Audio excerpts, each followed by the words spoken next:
총 길이 6,380km. 수천 년의 역사를 품에 안고 중국인의 가슴을 적시며 흐르는 장강.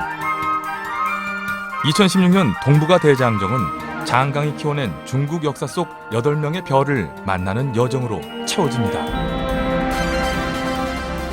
삼국지의 무대이면서 동시에 중국 문화의 뿌리와 같은 장강.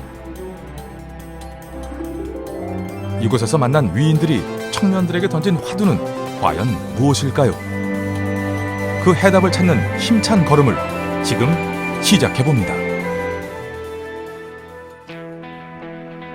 2016년 여름 100명의 대학생으로 구성된 동북아 대장정에 막이 올랐습니다. 올해로 15번째를 맞는 대학생 동북아 대장정. 이번 여정은 중국에서 가장 긴 양쯔강, 즉 장강 일대 유적지를 돌아보는 것인데요. 대원들의 각오 또한 남다릅니다. 저도 직접 발로 뛰면서 저만의 인문학적 소양을 높이고 싶습니다. 보다 좀 큰 세계에서 큰 걸 보고 많이 느끼고 돌아오고 싶습니다.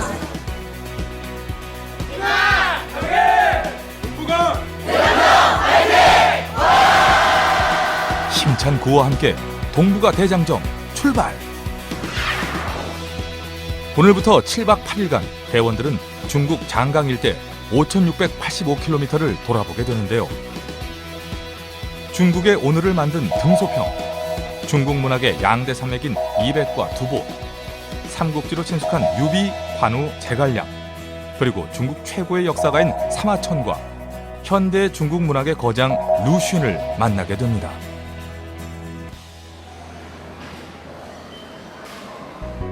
인천공항에 모인 대원들. 3박 4일간의 합숙으로 제법 친해진 걸까요? 인천을 출발해 상해를 거쳐 첫 탐방지인 중경으로 향하는 긴 일정. 그런데 비행기가 말썽이네요. 근데 지금 우리가 비행기가 1시간 딜레이 됐잖아요. 네. 그래서 답을 굉장히 비행기가 연착돼 힘들 법도 한데 대원들 얼굴엔 웃음이 가득합니다. 밥 먹으면 힘들 것 같아요. 나의 어필하는 거야? 멀리 가려면 같이 가야 된다는 말이 있습니다. 저는 중경부터 상해까지 빨리 가고 싶은 마음은 없어요.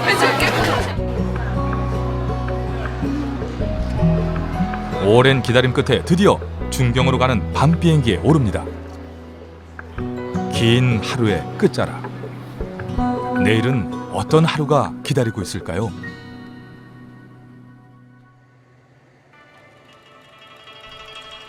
니하오. 중국에서 맞는 첫 아침입니다. 대원들 표정도 활기찬데요. 오늘 처음 본격적인 일정 시작하는 거라서 피곤도 한데 기대도 돼요. 처음이 중요한 만큼 7박 8일의 첫 스타트를 잘 끊고 싶습니다. 화이팅! 오늘 방문할 곳은 등소평에 생가가 있는 광안시입니다. 이 광활한 풍경을 보면서 청년 등소평은 어떤 꿈을 꾸었던 걸까요? 중국의 개혁 개방을 이끈 등소평. 그의 꿈은 오로지 중국이 가난에서 벗어나 잘 먹고 잘 사는 것이었습니다.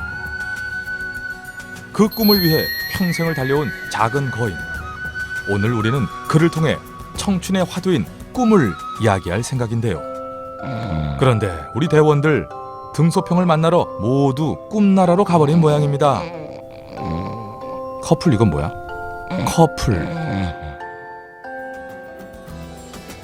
버스로 2시간을 달려 도착한 이곳은 중국 스촨성 광안시 등소평에 생가가 있는 곳인데요. 중국의 오늘을 만든 등소평을 만나러 가는 발걸음이 무척 설레는 모양입니다. 들어가면 너무 멋있을 것 같아요. 빨리 가고 싶어요. 이곳이 바로 등소평이 나고 자란 생가입니다. 그가 사용했던 가구와 채취가 고스란히 남아있는데요. 그는 자신이 죽으면 기념관을 짓지 말고 유골을 바다에 뿌려달라고 유언한 청렴한 지도자였습니다. 지금도 이곳에는 그를 추모하는 이들의 발길이 끊이질 않습니다. 생가에 이어 찾아갈 곳은 인근에 위치한 등소평 추모관입니다. 자, 이 그에 대해서 좀 더 깊이 알고 싶었는데 어라, 죄다 한문이네요. 교수님, 좀 도와주세요. 네, 등소평이 별명이 뭐죠? 별명이? 예? 작은 거인, 채소 담대한 작은 거인. 그러나 또 오똑이라는 별명이 있죠. 오똑이. 왜 오똑이라고 했냐면 그걸 중국말로 표현. 넘어져도 다시 일어나는 오뚜기처럼 중국을 잘 사는 나라로 만들겠다는 자신의 꿈을 결코 포기하지 않았던 등소평. 그를 통해 대원들은 무엇을 배우고 느꼈을까요? 사람이 크게 잡더라도 꿈은 뜻이 크면 위대한 사람이 될 수 있다는 것을 느꼈습니다. 다음 방문지는 인근에 위치한 중국 서남대학교입니다.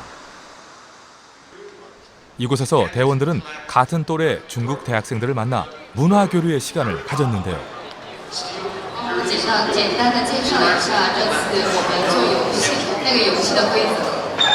네, 중국 친구들이 우리를 위해서 장기자랑을 준비했다고 합니다. 얼핏 우리의 가야금과 비슷해 보이기도 하는데 과연 그 음색은 어떨까요?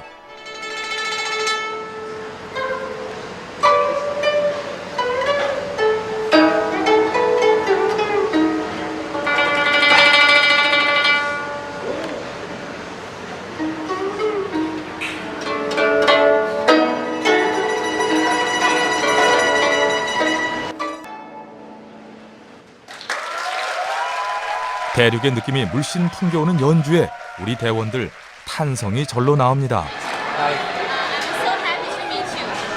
말은 통하지 않아도 금세 친구가 된 두 나라의 청년들.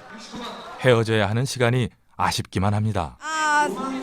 呀，我觉得那个韩国朋友真的特别热情，给我们准备这么多的礼物，我觉得收到了特别的开心。觉得你们远道而来，就是在这里我们度过了一个很愉快的下午，真的很谢谢你们，감사합니다。 평소에 중국 친구들을 사귈 기회가 없었는데 이번 기회를 통해서 사귈 수 있게 되어서 좋았어요. 자, 남는 건 사진뿐이라 했던가요? 이쯤에서 살짝 기념사진 한 방 박아야겠죠? 있는 힘껏 점프! 스마일!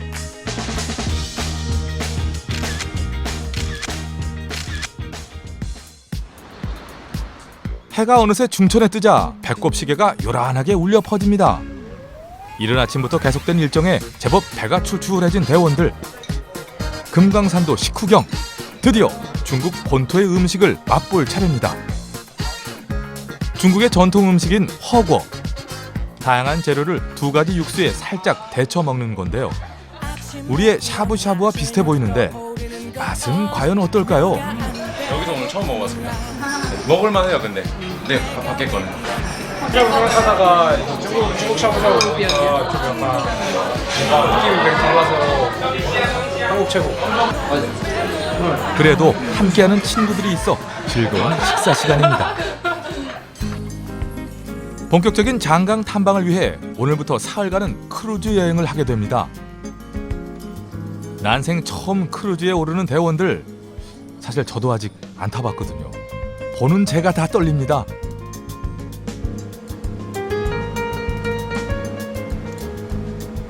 안녕하세요. 네,好.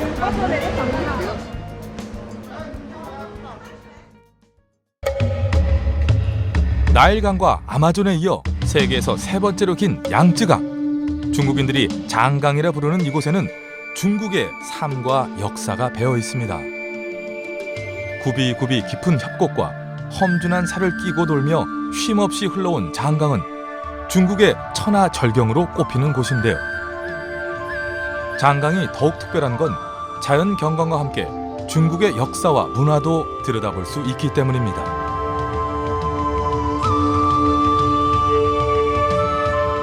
봄, 여름, 가을, 겨울 사계절의 아름다움이 있고 아침 저녁 다채로운 표정으로 우리를 맞이하는 푸른 물길. 대원들의 기대감도 한껏 부풀어 오릅니다. 생각보다 크루즈가 커서 놀랐고 되게 색다른 경험인 것 같아요. 3일 내내 여기 머물 건데 진짜 기대가 됩니다. 자, 저희가 지금 이 느낌을 뮤지컬로 한번 담아볼까요? 그러면 공주의 잠 못 이루고 내 순돌마 내 순돌마. 네, 여기까지만 하겠습니다. 정말 오늘 밤은 끝내줄 거예요. 같은 시각 가판 위에서는 이야, 말 그대로 끝내주는 야경이 펼쳐지고 있습니다. 지금처럼 전기가 없던 옛날에도 장강의 밤은 무수히 빛나는 별들로 가득했겠죠. 중국 역사를 빛낸 장강의 별을 찾아 떠나는 여행. 내일은 또 어떤 여정이 우리를 기다리고 있을까요? 다음 날 아침, 배에서 맞는 특별한 하루가 밝았습니다. 장강의 물살을 가르는 배와 함께 주변 풍경도 아주 천천히 흘러가는데요. 앞으로 사흘간 대원들은 장강 최고의 절경과 유적지를 돌면서 삼국지에 등장하는 유비와 관우, 제갈량, 그리고 중국 문학의 거장인 이백과 두보의 발자취를 따라가게 됩니다. 크루즈에서 내려 어딘가로 향하는 대원들. 오늘 우리의 첫 번째 여정은 세상의 모든 영혼이 모여든다는 귀신의 도시 풍도귀성입니다. 불교와 도교의 문화가 한데 섞여 있는 풍도귀성. 귀성 밑에 보시면은 천하명산이라고 되어 있죠. 네. 이 위에 우리가 잠시 뒤에 올라가시게 될 산의 이름이 저 명산입니다. 이름 명자에다가 그대로 이제 이름 있는 산이라는 뜻이에요. 중국인들은 이곳에서 염라대왕이 죽은 자들을 심판한다고 믿었는데요. 저승에서 세상을 보며 웃네. 영혼이 풍도에 내려앉네. 이백의 이 시가 이곳을 더 유명하게 만들었습니다. 귀신성이라 그래서 좀 많이 스산할 줄 알았는데 생각보다 그런 건 없고 밝고. 제 아무리 귀신의 성이라도 친구들과 함께라면 무서울 게 없겠죠?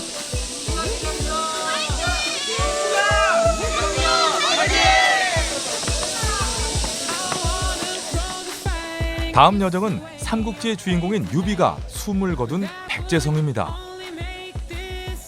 국내 일정까지 합하면 오늘이 꼭 일주일째 되는 날입니다.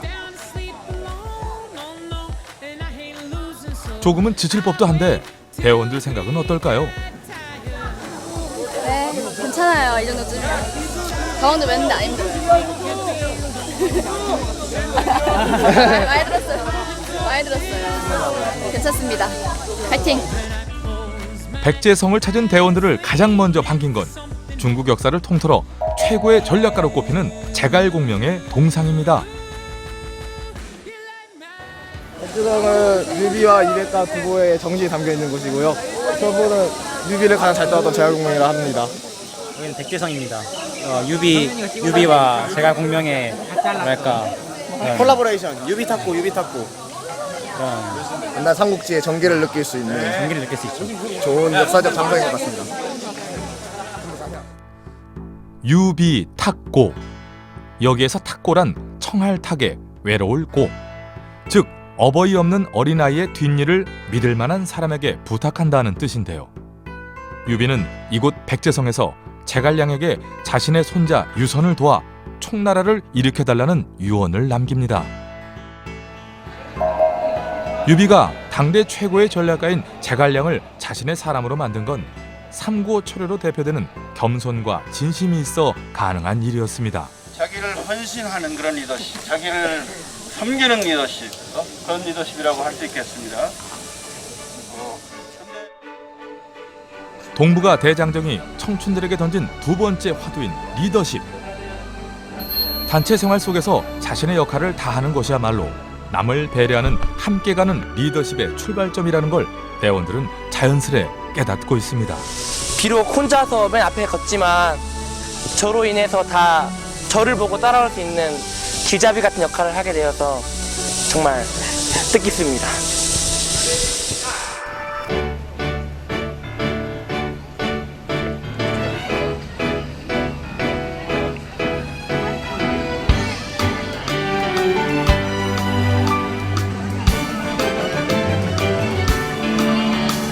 꽤 오래됐으니까 그 허름한 편안함 널 만나러 가는 길은 설렘 자꾸 걸음이 빨라져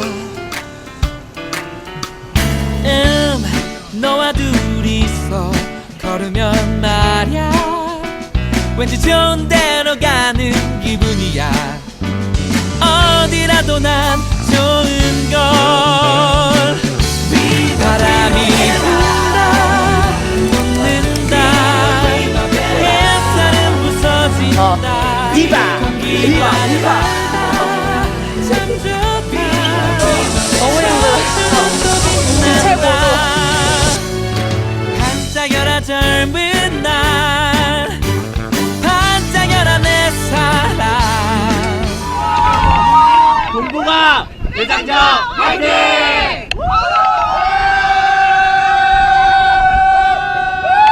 저희 구당에 왔습니다.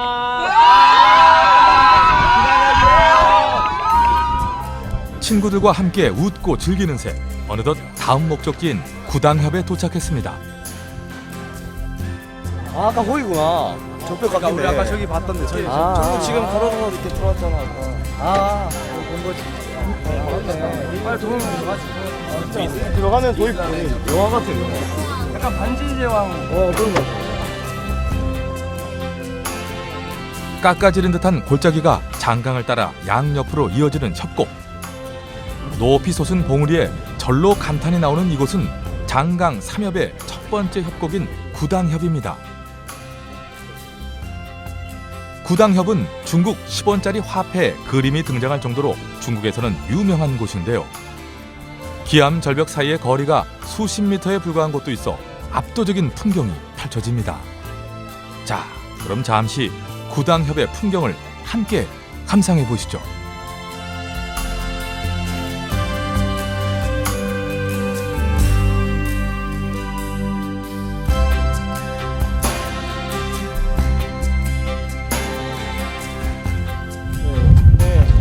멀리서 봤을 때보다 진짜 협곡 안으로 들어가는 게 더 많이 와닿는 것 같아요. 위에는 너무 덥고 또 멀게 봐서 많이 못 느꼈는데 이렇게 눈앞에 있으니까 진짜 멋있는 그림 같아요. 처음에는 민국시기, 중화민국시기에 진짜 여기서 봤을 때 더 웅장하고 정부가 훨씬 중격으로 옮겨오면서 멋있고 많은 이렇게 배가 이렇게 슬슬 가까이 가니까 더 웅장하게 느꼈어요. 사실 중국에서는 다른 데서는 산이 잘 안 보이잖아요. 근데 이렇게 협곡을 크게 볼 수 있어서 멋있는 것 같아요. 중국인들에게 장강은 단순한 관광지 그 이상의 의미를 갖습니다.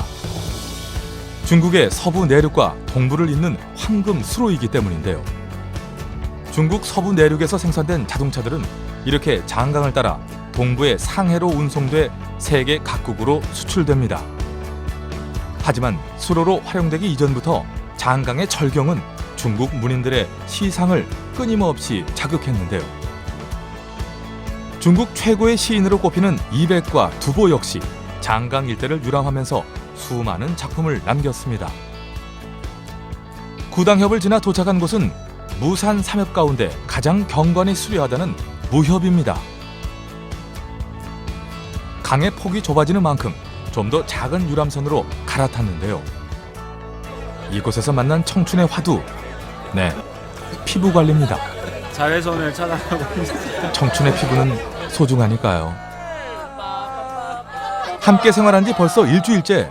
저마다 단짝 친구도 생겨났습니다. 저는 F4입니다. 저는 F4에서 미소를 맡고 있는 입술을 맡고 있는 저는 F4에서 희망을 맡고 있는 저는 F4에서 초밥을 맡고 있는 겐지예요. 정작 꽃미남을 담당하고 있는 사람은 없습니다. 자, 그럼 이제 장강 제1의 절경을 맡고 있다는 무협으로 떠나볼까요? 무협은 무삼 삼협 가운데 경관이 가장 뛰어난 곳입니다. 강을 따라 늘어선 12개의 봉우리가 마치 무라는 한자와 비슷해 무협이라는 이름이 붙여진 건데요.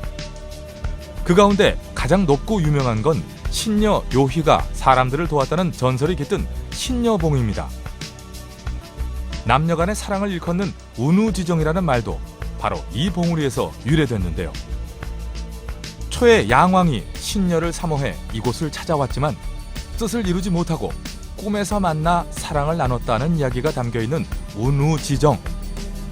이처럼 문학적인 상상과 전설이 가득한 장강을 누구보다 사랑한 건 바로 문인들이었는데요. 장강에서 만날 다음 주인공은 중국 문학의 양대 산맥인 이백과 두보입니다. 우리에게는 이태백이라는 이름으로 더 유명한 이백을 중국에서는 시의 신선, 즉 시선이라 부르는데요. 25살에 고향인 총나라를 떠난 이백은 이후 장강을 따라 여행하면서 무수히 많은 작품을 남겼습니다. 자유로운 방랑을 즐긴 것처럼 보이지만 사실 그는 벼슬에 오르지 못한 좌절을 시로 승화시킨 인물인데요. 이백과 나란히 중국 최고의 시인으로 칭송받는 두보 역시 입신양명의 꿈을 안고 과거에 도전했지만 결국 실패했습니다. 고통받는 민중의 삶을 현실적으로 묘사했던 두보. 그는 자신이 펼치지 못한 꿈을 수많은 시로 묘사했습니다. 이백과 두보 모두 시련과 좌절이 있었기에 오히려 더 아름다운 작품을 남길 수 있었던 셈인데요. 이백과 두보의 발자취를 따라왔으니 이제 우리도 시인이 돼볼 차례입니다. 그런데 선생님, 백일장 주제가 어떤 건가요? 장강에서 청춘이라는 주제를 가지고 백인의 동부화 대원들이 백일장을 하고 있습니다. 중국도 청춘, 한국도 청춘, 어디 가나 청춘. 선상에서 진행된 백일장. 왁자지껄하던 배 안이 제법 진지해졌는가 싶은데 참 하얀 온고지를 본 순간 머릿속이 하얘져버린 대원도 있는 모양이네요.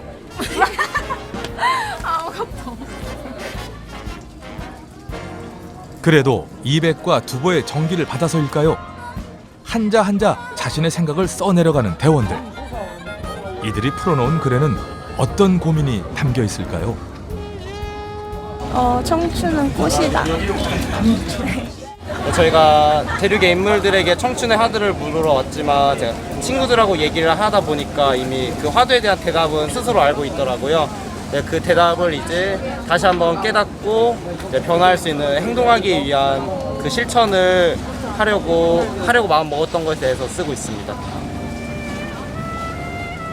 청춘의 화두를 싣고 유유히 흘러가는 유람선. 그 옆으로 장강의 비경이 끝없이 펼쳐집니다.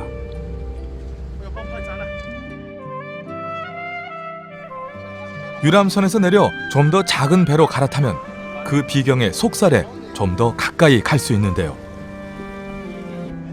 이곳은 소삼엽의 지류인 소소삼엽. 비교적 최근에 개발된 장강의 숨은 보석입니다. 장강 주변의 석회암은 바람에는 강하지만 물에는 약한 특징을 갖고 있습니다. 강이 흐를수록 골짜기가 더 깊어진 이유가 바로 여기에 있는데요. 군데군데 보이는 동굴은 절벽에 구멍을 뚫어 관을 보관하던 이 일대의 독특한 장례 문화의 흔적이라고 하네요.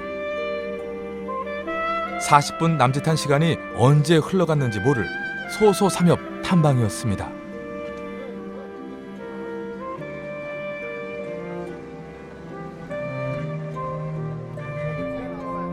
어느새 백일장을 마친 대원들도 풍경 감상에 나섰는데요. 그런데 배 위에서 갑자기 반가운 태극기가 등장했습니다. 예.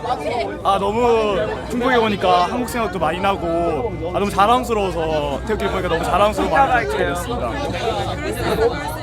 중국을 더 많이 알아갈수록 왜 한국이 더 그리워지는 걸까요? 왠지 모를 그리움을 남긴 오늘의 여정이 이렇게 저물어 갑니다. 다음 날 동북아 대장정 8회째 여정이 시작됐습니다. 오늘은 버스를 타고 형주 고성과 악양루, 동정호를 돌아볼 텐데요. 높은 계단을 조금만 오르면 형주 고성의 멋진 모습을 마주할 수 있습니다. 형주 고성 누각에 서서 바라보는 주변 풍경도 감탄이 절로 나오는데요. 이곳은 삼국지의 주인공 가운데 한 명인 관우가 최후를 맞은 곳으로 알려져 있습니다. 의리의 화신으로 불리는 관우, 그를 통해 동북아 대장정이 던지는 화두는 바로 관계입니다.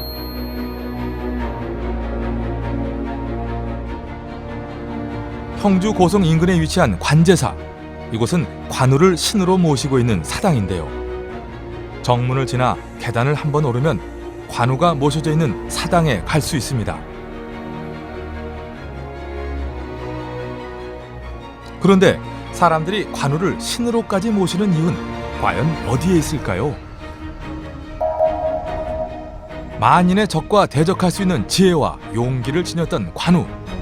하지만 사람들이 그를 신적 존재로 떠받드는 건 그가 보여준 의리 때문입니다. 앞서서 그 모든 그 종교와 모든 민간의 사람들이 관우를 의리의 화신으로서 출발해서 관우하면 하나의 그 삼국지에서는 제갈량을 넘어서는 하나의 그 신이 된 것입니다.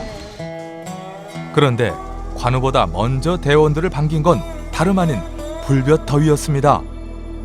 40도가 넘어가는 더위와 싸우고 있는 우리 대원들, 이런 땀으로 범벅이 됐네요. 어서 와. 대륙에 이런 땡볕은 처음이지? 지금 43도래요. 43도입니다. 진짜 습도도 덥대요. 높고 정말 진짜 군대에서도 안 하는 날이래요. 더위에 지친 대원들에게 힘이 되어줄 특급 간식이 필요한 시간. 관계자 두 분이 어디론가 향하는데요.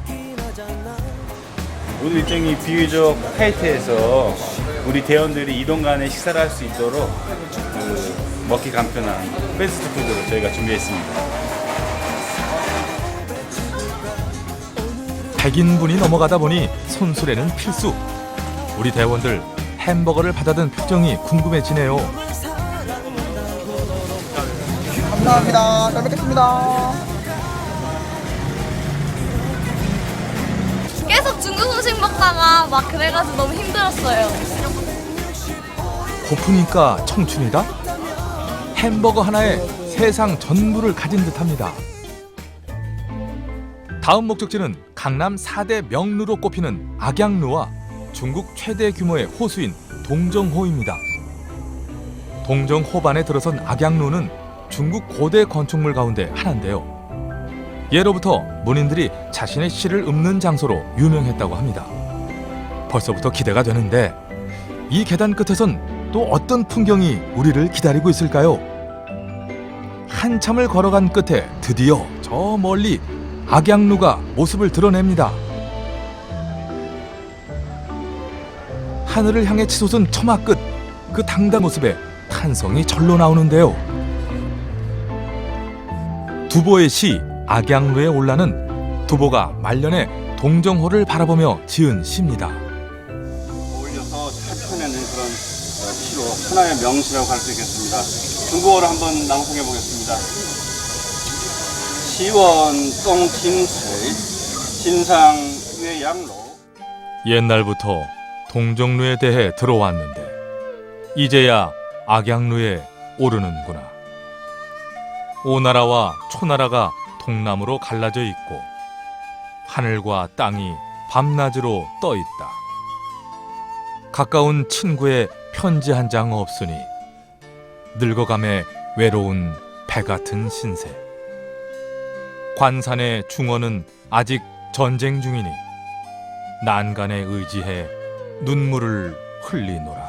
그러니까 옛날에 교과서에서만 보던 악양루라는 것을 재밌게 들으니까 너무 좋은 것 같아요. 동정호의 석양과 함께 오늘의 긴 일정도 그렇게 막을 내립니다. 장강을 무대로 펼쳐지는 삼국지는 위촉오 세 나라의 역사를 서술한 건데요. 이를 바탕으로 14세기 나관중이 쓴 장편 소설이 바로 우리가 잘 아는 삼국지 연의입니다. 그 중에서 가장 유명한 대목은 조조의 20만 군대에 맞서 유비와 손권이 대승을 거둔 적벽대전인데요. 오늘 우리가 찾아갈 이곳이 바로 그 무대가 된 적벽입니다. 동북아 대장정의 6번째 주인공입니다. 적벽은 대원들의 기대가 가장 큰 곳인데요. 제갈량의 전략으로 성권군이 조조에게 큰 대승을 거둔 이곳이 바로 적벽입니다. 제갈량의 전략으로 손권군이 조조에게 대승을 거둔 바로 이곳이 적벽입니다. 장강 남한에 높게 솟은 절벽인 적벽.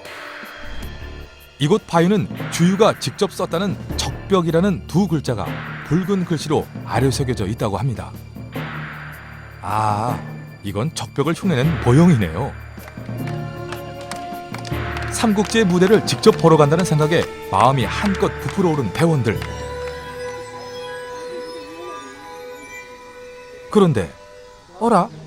적벽으로 내려가는 계단이 막혀 있습니다. 여기까지 왔는데 설마 그냥 돌아가야 하는 건가요? 선생님, 저 아래에 대체 무슨 일이 생긴 거죠?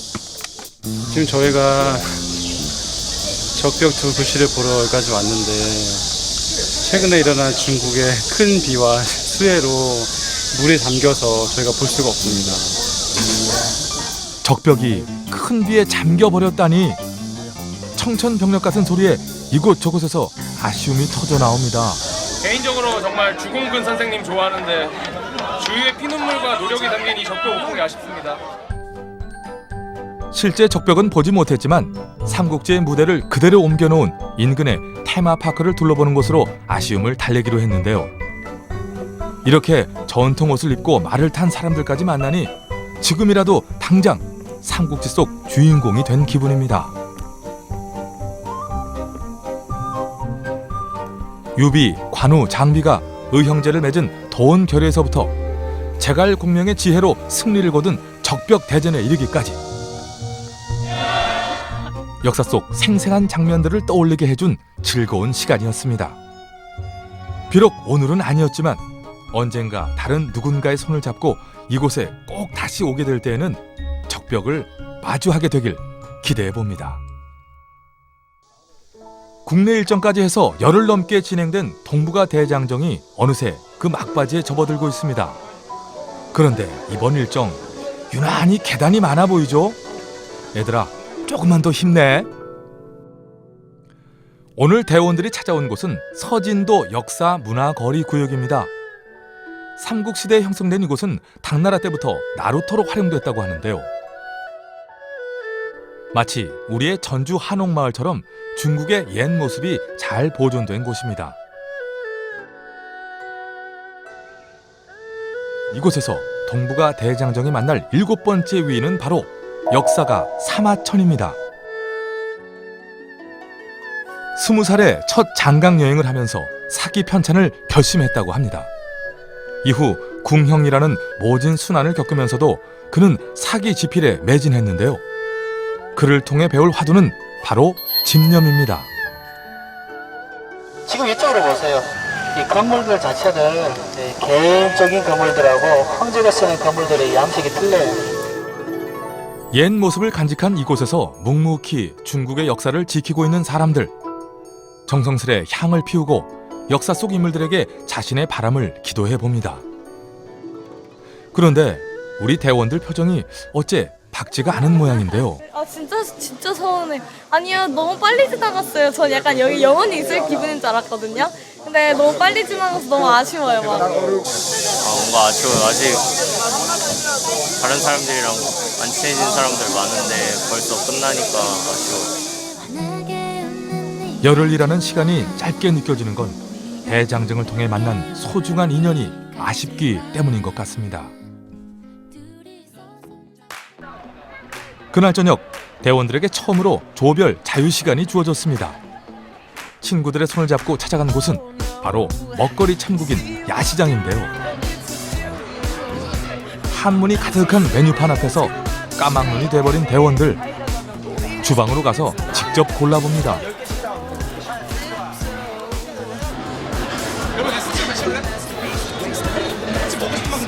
알겠어요.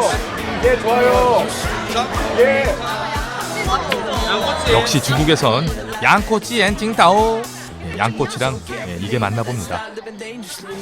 손짓 발짓 이얼산스의 애절한 표정까지 동원한 끝에 음식 주문에 성공. 무슨 얘기인지 모르겠지만 뭐 아무튼 맛있다는 얘기겠죠. 중국 본토의 불맛을 보여주마. 요리사의 손놀림이 바빠질수록 대원들의 허기도 더해갑니다. 아 뜨거워. 가재에 대한 미안함도 잠시, 금세 그럴싸한 요리로 거듭났네요. 맛은 과연 어떨까요? 오, 잘 먹는다. 새우 맛이야? 네, 새우 맛인데 되게 살이 되게 많아요. 새우인데 살이 많아요. 맛있어요. 중국의 맛. 중국의 맛이 뭔데? 중국의 맛이 뭔데? 중국의 맛이 뭐야? 맛있어요. 양념 맛이 살아있습니다. 본격적인 중국 탐방 엿새째. 이제는 대륙의 맛에 조금 익숙해진 모양인데요. 음식 앞에 하나가 된 대원들. 맛있는 음식과 못다한 얘기를 나누면서 중국에서의 마지막 밤이 깊어갑니다. 출국 전 대원들이 마지막으로 찾은 이곳, 중국 상해에 위치한 루신 공원입니다. 역사적인 공간이기도 하지만 상해 시민들에게 도심 속 휴식 공간과도 같은 곳인데요. 여기가 루신이 살던 옛 집에 새 건물을 더한 루신 기념관입니다. 여기에는 류신의 사진과 원고, 생활용품 등 그의 일생과 꿈이 빼곡히 전시돼 있는데요. 중국 문학의 아버지로 불리는 류신은 아큐정전, 광인일기 등의 작품으로 중국의 현실과 오매한 민중을 비판했습니다. 하지만 그 끝에는 언제나 민중들을 위한 희망의 메시지가 담겨 있었는데요. 2016년 동북아 대장정, 그 긴 여정의 마지막 화두는 바로 희망입니다. 그러고 보니 대장정 내내 대원들에게 알찬 지식을 전달해 주신 교수님의 희망이 궁금해지는데요. 오늘날의 이러한 커다란 강대국 중국을 만든 그 저력이 어디서부터 나왔는가를 깊이 있게 생각해 볼 수 있는 계기가 됐다고 보고, 나아가서 한국인으로서 이를 어떻게 볼 것인가 하는 문제, 그 화두로 던졌다고 생각이 되고요. 또 이들이 우리의 민족 지도자로 성장해 나가는 데서도 큰 힘이 되리라고 생각을 합니다. 당장 뭘 해야 할지도 모르고 이런 생각인데, 우리는 그때 루신이라는 분은 훨씬 우리보다 힘든 여건 속에서 더 나은 미래를 만들어 나가려고 한 노력들이 되게 멋있게 마음에 와닿았어요. 누구나 마찬가지로 처음 가는 길을 갈 때나 아니면 처음 한 번도 해보지 않은 일을 할 때 있어서 두려움이 있는 건 당연한 거고, 그거에 대해서 내가 가는 발걸음이 또 희망이 될 수도 있고 새로운 길이 될 수도 있다는 걸. 이제 정말 집으로 돌아갈 시간. 그런데 루신 공원 한켠에서 반가운 이름을 마주합니다. 윤봉길. 먼 중국 땅에서 그의 이름을 마주한 대원들, 한 걸음에 들어가 봤는데요. 이렇게 루신 공원 한켠에 지난 2003년 문을 연 윤봉길 기념관이 자리하고 있습니다. 1932년 4월 상하이 홍구 공원에서 열린 일왕의 생일 축하 행사에 폭탄을 던져 거사를 성사시킨 윤봉길 의사. 모진 고문 끝에 총살을 당한 그의 나이는 불과 25이었습니다. 또래의 나이에 조국을 위해 산화한 그의 사진 앞에서 순간 대원들의 가슴이 먹먹해져 옵니다. 제가 빈손으로 온 게 너무 죄송했고, 그래서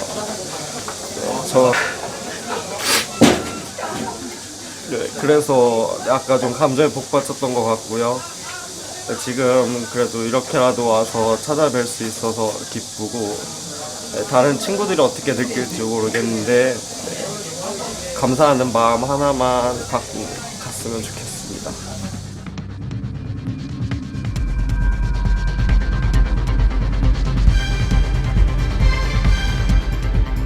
총 7박 8일간 중국 장강 일대의 문화유적을 돌아봤던 긴 여정. 수천 년의 역사를 품은 장강의 유구한 물길 위에서 우리는 중국의 오늘을 만든 힘을 확인할 수 있었습니다. 장강의 별이 된 중국 역사 속 8명의 위인들이 던진 화두들. 이제 청춘들은 그 화두에 대한 저마다의 답을 안고 인생이라는 긴 여정에 오르게 되겠죠. 2016년 동북아 대장정, 화이팅!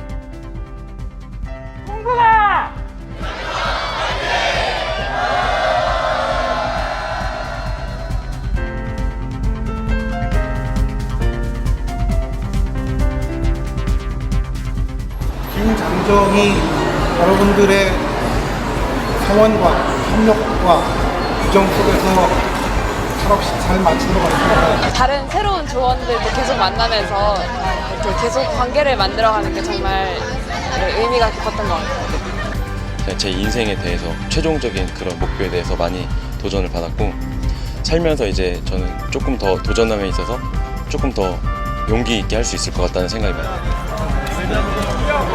고생했어.